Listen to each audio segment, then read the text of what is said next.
Welcome, everyone. Hi, Kelly. You can hear me, right? I can. Perfect. All right. Welcome, everyone. Thank you so much for joining us today for our webinar about legal risks to business growth and how to master the ADA and web accessibility to help mitigate legal risks and then also drive business success. I wanted to briefly just introduce myself. My name is Dominique. I am an account executive here at Accessibility. I've worked here for over 2 years now, and I have a ton of experience now, primarily talking with enterprises about the importance of web accessibility and how, as a business, you should be leveraging it to drive business growth. But I also want to just kick it off to Kelly so she can introduce herself and tell us a little bit more. Good afternoon to most of you. My name is Kelly Brooks Semino. I'm an attorney based in Washington, D.C. And when I was 16, I was in a car wreck. I was paralyzed and have been a wheelchair user since then. And so that's navigated my path forward in my legal career, really focused on the space of disability rights and empowering individuals with disabilities. Today, I'm excited to bring a legal perspective on the issue of accessibility on the web. Thank you, Kelly. All right. To get right into it and to be very blunt about it, the internet broke its promise, right? Originally, the internet was intended to make everyone's lives easier, but there is a huge percentage today that still to this day have little to no access to the internet. And in fact, as of 2020, only 3% of the internet is accessible to people with disabilities, and 27% of Americans have a disability. So this is a huge percentage of the population that's currently being left out and being digitally excluded, and we want to close in that gap. And so the only way to really close in this gap is with web accessibility and prioritizing this yourself as a business owner. And I'm going to go over why you'll want to prioritize this as well. But before we dig a little bit deeper into some of the benefits, I want to go over the basics, of course. So some of you may be asking yourself, what even is web accessibility? And web accessibility is practically just a set of rules, behaviors, code standards, and design guidelines that were created by the W3C, and they are called the WCAG. The WCAG 2.1 at the AA level is like the golden standard for web accessibility. And web accessibility is a major topic that all business owners, website owners, if you have anything to deal with the website, you should know about this and you want to get ahead of the game. The time is now for businesses to join the movement. And actually, our research that we did on Global Accessibility Awareness Day showed us that only 25% of business owners and company leaders are able to accurately define web accessibility. And today, we're definitely going to help you out with that. On to the agenda. Today, we're going to be discussing three things. The first, we're going to understand the legal aspects. We're also going to, of course, go over some of the business benefits. And then lastly, we're going to explore web accessibility solutions that can fit your needs to help make your site more accessible. So now I'm going to pass it off to Kelly so she can discuss the legal aspects. Kelly, you want to take it from here? Thanks. And it's always great to join Accessibility to really go over the background of why we need to care about this. Certainly, as businesses, we need to mitigate legal risk. And as we evolve, certainly our digital space and the accessibility of that space is of utmost importance. So let's back up and how we are in this discussion where we are today.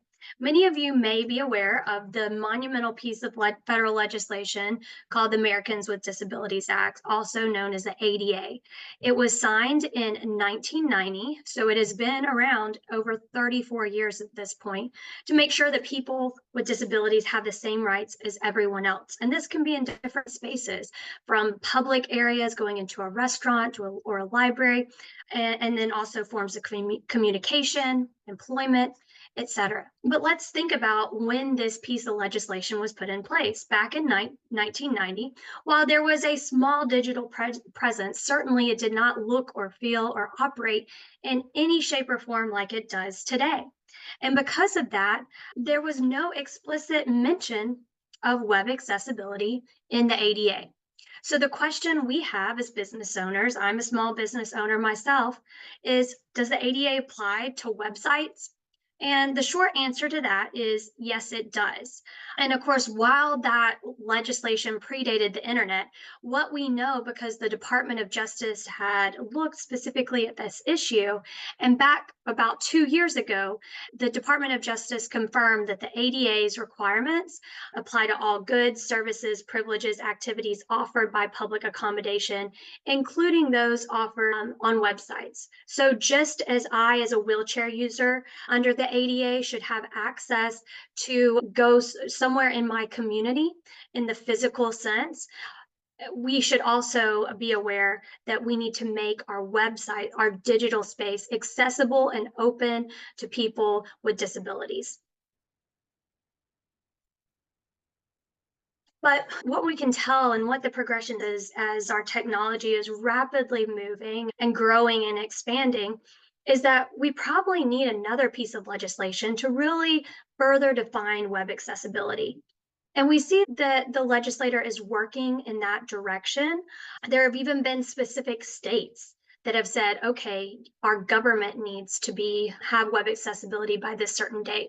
But we've also seen on that federal level that there have been a couple of different renditions of legislation going through. Back in 2022, the Website and Software Application Accessibility Act was put forward in both the House and Senate. And the idea behind anything that will ultimately get passed is that it's going to affirm that the ADA, the Americans with Disabilities Act, prohibits discrimination against individuals with disabilities in the use of websites, applications, software application, apps on your phone, and other digital technologies. So while that federal legislation has not yet passed, we know what it's going to look like in the future. And that is to say, the ADA requires that our websites and our digital spaces be accessible to all. Knowing that, we have to think as businesses, what is our legal risk of not having a website that is accessible to individuals with disabilities? There is a trend, and I think that trend is going to continue to go in the upward direction. There's a chart on the screen right now that you can see that tracks that. 2023 broke the record for lawsuits filed with violations to the ADA and demand letters being sent related to web accessibility. If a lawsuit is filed, that's only a little bit of what we know is happening. More than 8,000 businesses got a letter in the mail saying, you are not compliant under the ADA, you are legally responsible, and you will have to pay to become compliant and pay for the damages that it is caused by not being accessible. So we know that in 2024 and upwards, that this trend is only going to go up because people want to have appropriate access to the digital space, and it is immensely lacking in that area right now. The visual of this problem is so well stated in the looking at an iceberg. Legal actions extend beyond what meets the eye, meaning you look at an iceberg out in a sea of ocean and you see what's emerging out of the water, but what you don't see is what's happening underneath. What's above is the lawsuits that have been filed. We can track those. Those are public records, and we see that over 4,605 web accessibility lawsuits have already been filed. But the reality is most of these issues are resolved before a case is filed in court. And that means that 97% of cases are being settled before going to trial, before reaching a verdict by a jury. They're often even before you get to file a lawsuit. The issue, I cannot understate this, the issue is enormous, and it is a huge risk for businesses. And why is it risk? One, you're keeping out a key part of the population from your goods, your services, whatever your website is offering. Let's just be clear on that first of all. You are not allowing everyone the benefit of what you are offering through your business. But there's also hard cost to not being compliant under the ADA. Businesses are paying a major price. Now, way I, as a lawyer, can break this down is how much would it cost if someone sends me a demand letter? What is it going to take to resolve that? And let's also jump to the end part of this issue, which is you're ultimately going to have to make your website compliant. So do it now and not after that demand comes, because you're looking at attorney's fees and you're not in control of how much that those attorney's fees are going to be.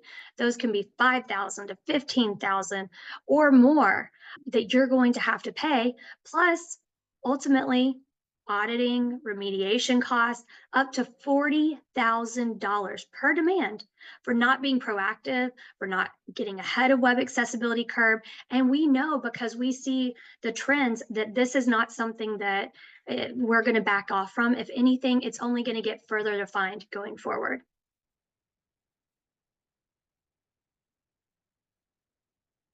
Thank you, Kelly. That was really great. So I'm sure many of you are probably wondering, how do I even check if my website is compliant? Where do I start? The good thing is we do have a free scanning tool that's called Access Scan. I do have it here at accessibility.com/accessscan, or you can scan this QR code to see where your website currently stands today. And we're just going to give a couple moments for people to scan this, and then from there, we're going to proceed a little bit further.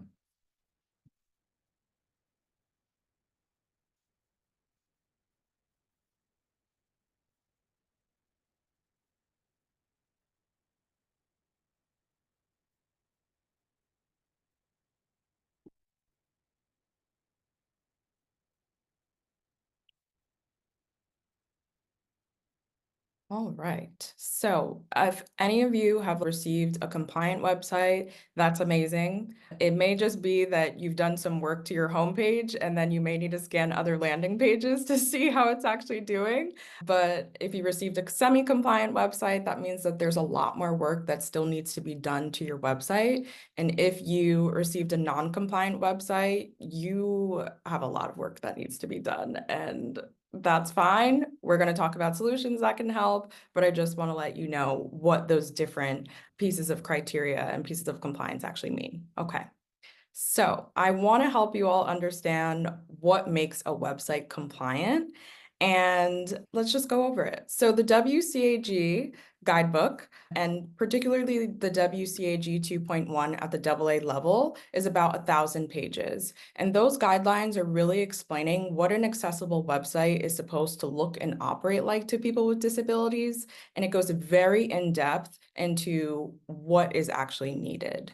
So a few things that are actually mentioned here in the WCAG guidelines are screen reader capabilities. Screen readers are software for people who are blind or have low vision so they can operate websites. And it's actually installed on the operating system. It basically is going to read out loud the content that's focused on the screen. And it's also going to help with the navigation and the orientation aspects of navigating your website. Next is keyboard navigation. This is making sure someone with motor impairments, for example, can actually tab effectively through your website. The UI and design compatibility is also very important for people with minor visual disabilities. This is allowing them to make particular color adjustments, like the color contrast or the saturation, so they can be able to see certain elements on the website a little bit better. And then also seizure safe for people with epilepsy. Your animations need to be pausable. If you have automated videos, you should be able to pause those. And that's really key for people with disabilities. And then last but not least, you need to have clear content for people with cognitive and learning disabilities. So sometimes maybe if you have a lot of text on the website and it's a content-based website, you may need a reading mask to help be able to focus in on certain contexts or text on the website and not get as distracted. And I will be going over a little bit further what that actually looks like on a website so you know what I'm talking about. Some examples of what is being highlighted in the WCAG requirements is alt text. Alt text is going to be great for boosting your SEO, but the flip side of it is it's actually going to describe to a blind person that's using a screen reader what actually is within an image on a website. Next is color contrast. This is helping people be able to see certain colors better if there are certain colors they can't see on your site. And then text resizing. A lot of websites that I go to today, the text is just way too small and it's not doable for people. So you need to have certain adjustments so they can see the text a little bit better. Okay. How can you actually benefit from having an accessible website? Accessibility is really going to unlock a huge market with high buying intent. People with disabilities, along with their families and friends, have a significant annual spending power, and making your website accessible is really going to help you be able to tap into this market and increase your revenue. In these details that we have right here, that 27% of US adults live with some type of disability. Disability communities and their families and friends have an annual spending power of $13 trillion. And consumers with disabilities shop online nearly twice as often as the average consumer. These are incredible facts right here, and it really is important to be thinking about the disability community when you're thinking about how you can leverage that to drive more business growth. All right. Now, when we're talking about conversions, elevating sales, and maximizing profits, 71% of customers with disabilities will actually leave a website that is not accessible, and 50% of people will abandon or not complete a purchase due to accessibility issues. So if you're not able to access certain elements of the website, a lot of times people with disabilities will simply just leave because they're getting fed up and they can't proceed with the transaction. And you all need to be thinking about that when you're thinking about, why am I not getting sales? Why are people abandoning carts? This could actually be a factor that you may not have considered. Okay. So beyond just doing it because it's the right thing to do, there are also some benefits to having an accessible website. The first thing is improving the website performance with SEO and organic traffic. People with disabilities are going to be able to actually find your website, and Google has said that they will increase your ranking by having accessible websites, and they've said that they're prioritizing websites that are including this in it. People with are also going to have an optimized user experience. So this is going to allow people to want to actually come back to your website. There are also tax credits. The IRS will literally give you money to make your site accessible, so you can also leverage that. And then it's going to enhance your brand perception. The disability community, like I said, is extremely loyal, and they're going to tell people to visit your website. And it's just a great opportunity to not miss out on the disability community from having access to the site. And then last but not least, the reduced legal risks, which Kelly went over. That's really key, and you want to make sure that you're taking that risk into consideration when having or not deciding to make your site accessible. Okay. All right. How do you actually make your website accessible, and what actually goes into it? There's two solutions and two approaches that you can actually take. The first is the manual approach. This is where you're going to require some developer resources. They're going to manually have to have access to your HTML or your CMS platform to make these native accessibility adjustments to your website. Depending on how big or complex your website is, it can cost anywhere between $5,000 to $100,000 on average. In terms of timeline, it is going to take multiple weeks for you to actually implement these changes, but these changes in the manual approach is really key when building the foundation of your website. And you definitely want to take this into consideration when you're doing redesigns, and that will definitely help with that. The second approach is the automated approach.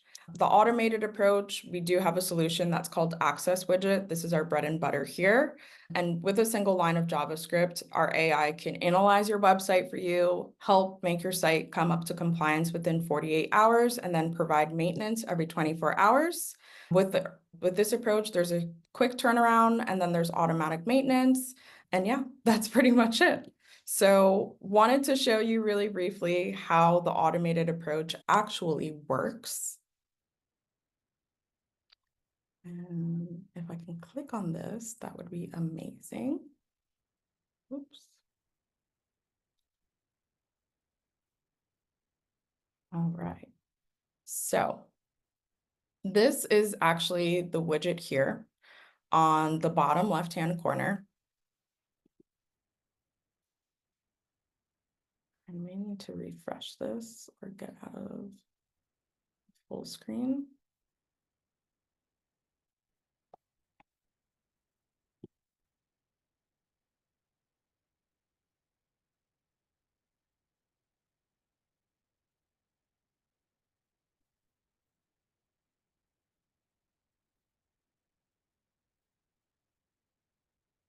Sorry.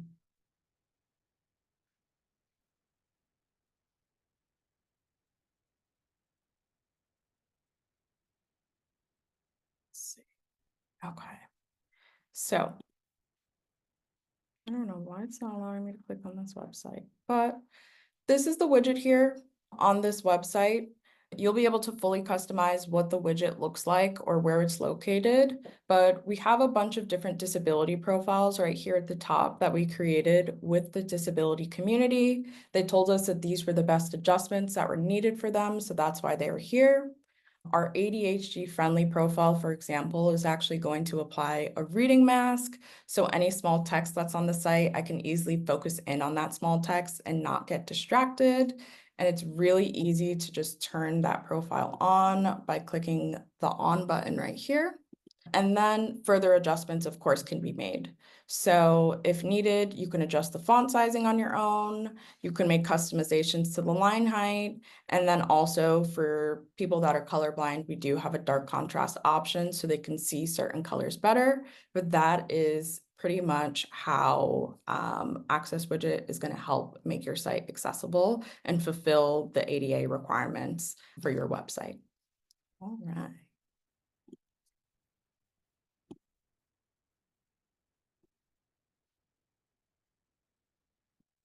Okay.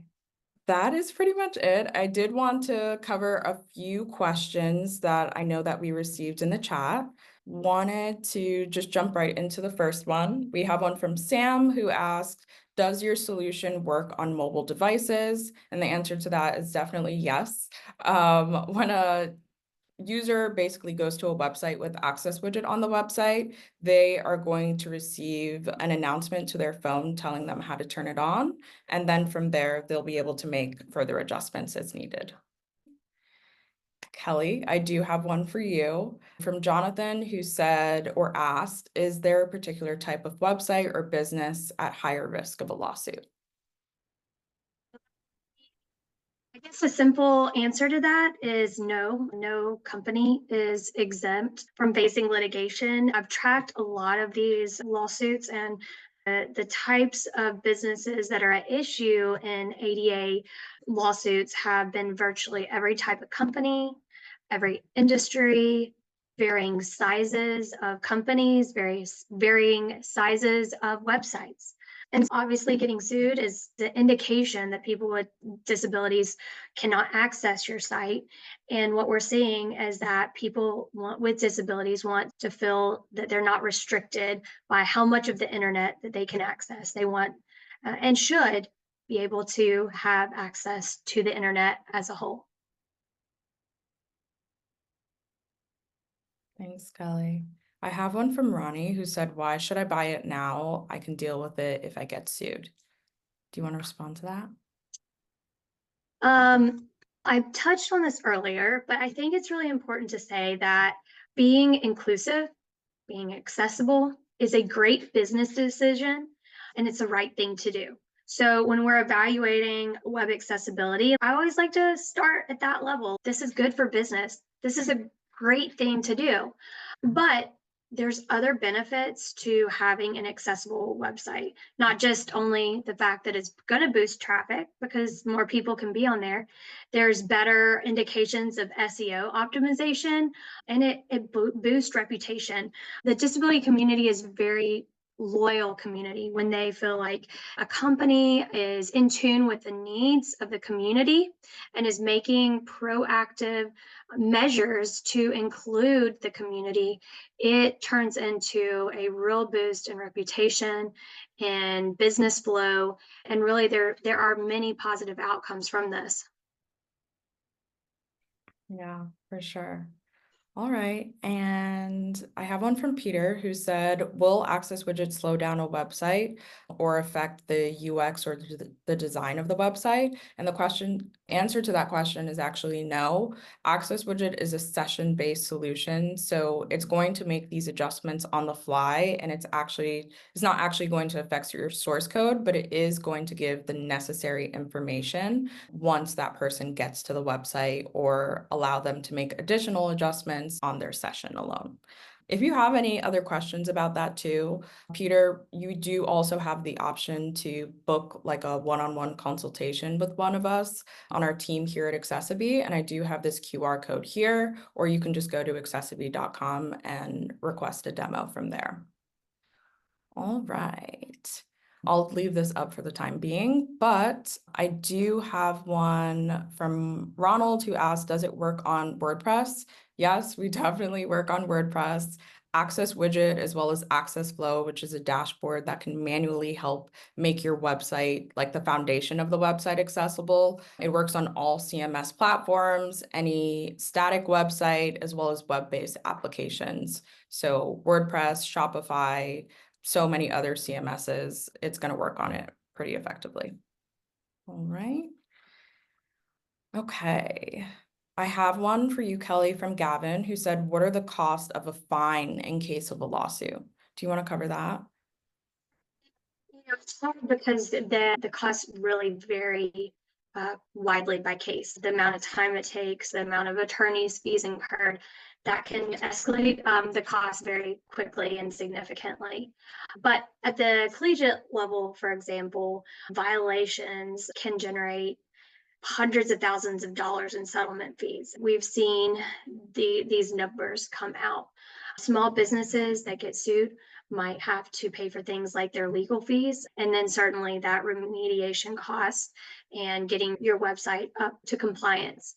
So I think it's safe to assume that it is not an insignificant cost, and that the cost to proactively do what we know we have to do under the ADA and what we know is a positive business decision is important. There's different tax credits and other things available as well as a business. So there's a lot of reasons why not having to pay the legal fees, but putting the money into making your site accessible is going to be the right decision.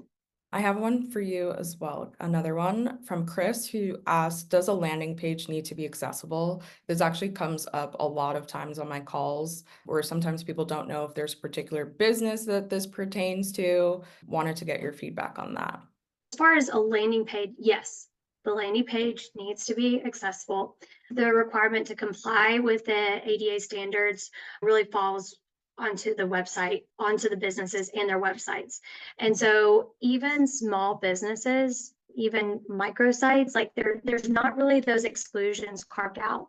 Again, like perhaps we could see in the future, once there is a more defined piece of federal legislation that would better define. But what we know now is that informational landing pages, whatever the case may be, it needs to be accessible.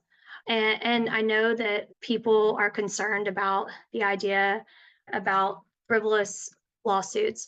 I'm not worried about frivolous lawsuits because there are so many lawsuits brought that truly have a basis for being brought. Now, if you're a small business and you're worried about being at risk, that's a good feeling to have. You're assessing your risk appropriately. But there are cost-effective solutions, tax credits built in to where you need to do it because there is no per se protection for people starting out or smaller businesses. Yeah, I have another one for you, Kelly, from Howard, who said, am I legally required to have media or files accessible? Yeah, Dominique, you touched a little bit about WCAG, and of course that could be a webinar in itself because it's a lot. I think you said it's like thousands of pages that kind of put out those specs, which is why it's good to have a piece of technology that implements those thousands of pages for you. But WCAG 2, there's different versions of WCAG, also known as WCAG 2.1 at the AA level. That's where everyone's says this is the level that you really need to be at. Of course, don't go better, but don't go below. It's the floor, not the ceiling, but it states that website need to be accessible, meaning that any content on the site, documents, PDFs, files need to be made accessible so that all individuals can access it. For example, if you have an online portal where you have to do a login, if the page itself is accessible but no one can log in, that's a problem. So we can see why it's under the ADA. It makes sense that your files, the different aspects of your site should all have that consistent accessibility in mind. The bottom line is if you have part of your website that's not accessible, I think the argument is then your website's not accessible. You need to make sure that when you're building out your website, that the website as a whole, all parts of it, is made in an accessible format. Thanks, Kelly. I have one from Tom who said, our website is managed by our in-house developers and expenses are high. We are a large-scale e-commerce website and we're not sure if the overlay solution can remediate at the same quality as our developers. That's actually a really great point, Tom. And Access Widget can handle websites of any size. It's definitely a scalable solution, and we're going to help make the website ADA compliant based on the WCAG 2.1 at the AA level. And I completely understand your concerns about that, but it's very accurate. There's the access scan tool that I showed you that can help with that. But if you did want to also make the foundation of your website accessible, which, as I said a little bit earlier, is still an important piece to this, we do also have Access Flow, which can help with that. We have a services department that can actually perform expert audits for you by using a screen reader, for example. So there's multiple ways that we can really customize this based off of your needs to make sure that you are getting the most out of the solution and that you have the most peace of mind when it comes to having an accessible website. All right. Last one for you, Kelly, from Jared. He asked, is there a particular website or business that's at risk of a lawsuit? I think the way you look at that is there some kind of exemption that would be in place? And the answer is no, no company is exempt. There have been numerous notable ADA cases that show virtually every type of company is at risk of having a civil action filed against them because of a poorly accessible site. Yeah. All right. That is it for today. Kelly, thank you so much for joining us as always. You did an amazing job of just explaining the legal aspects as well as the importance of this. Everyone, we are going to be sending you a recording. Of course, you can replay it and share it with others. But if you have any additional questions, please feel free to go to accessiBe.com, or you can contact us at hello@accessiBe.com so our support team can take a look and just answer any additional questions that you have. Anyway, I hope everyone has a great rest of their day today, and thank you all so much for joining our webinar. All right.